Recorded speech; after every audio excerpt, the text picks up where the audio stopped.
Bunule păstor și de Dumnezeu înțelepțite învățător, ierarhia lui Hristos Nicolae, auzi-ne pe noi, păcătoșii, care ne rugăm ție și chemăm în ajutor mijlocirea ta grabnică.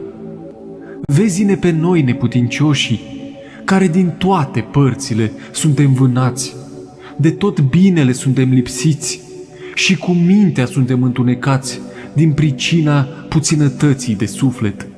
Izbăvește turma lui Hristos de lupii ce o răpesc pe ea și toate părțile creștinești le ocrotește și le păzește prin sfintele tale rugăciuni.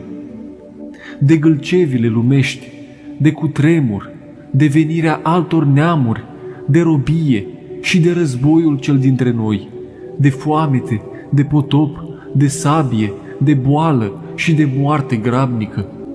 Grăbește bineplăcutul al lui Dumnezeu și nu ne lăsa pe noi să rămânem în robia păcatului, ca să nu se bucure vrășmașii noștri și să nu murim în lucrurile noastre cele viclene. Roagă-L pentru noi, nevrednicii, pe Făcătorul și Stăpânul nostru, înaintea căruia stai dinpreună cu cetele netrupești.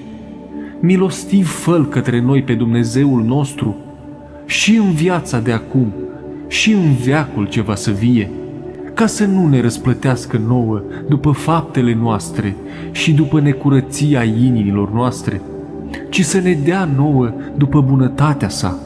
Izbăvește-ne pe noi, bineplăcutul al lui Hristos, de relele care se abat asupra noastră și potolește valurile patimilor și nevoilor ce se ridică asupra-ne, că pentru sfintele tale rugăciuni să nu ne cuprindă pe noi necazul și să nu ne cufundăm în adâncul păcatelor și în mocirla patimilor noastre.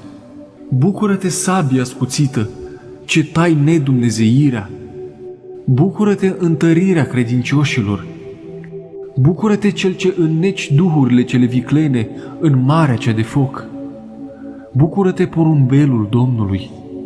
Bucură-te că ai legat eresurile cele fără de Dumnezeu! Bucură-te că deschizi gurile ortodoxilor! Bucură-te că legi limbile celor vicleni! Bucură-te, Sfinte Ierarhe, mare făcător de minuni! Roagă-L, Ierarhe Nicolae, pe Hristos, Dumnezeul nostru, ca să ne dea viață pașnică și iertarea păcatelor, sufletelor noastre mântuire și mare milă, acum și pururea și în vecii vecilor. Amin.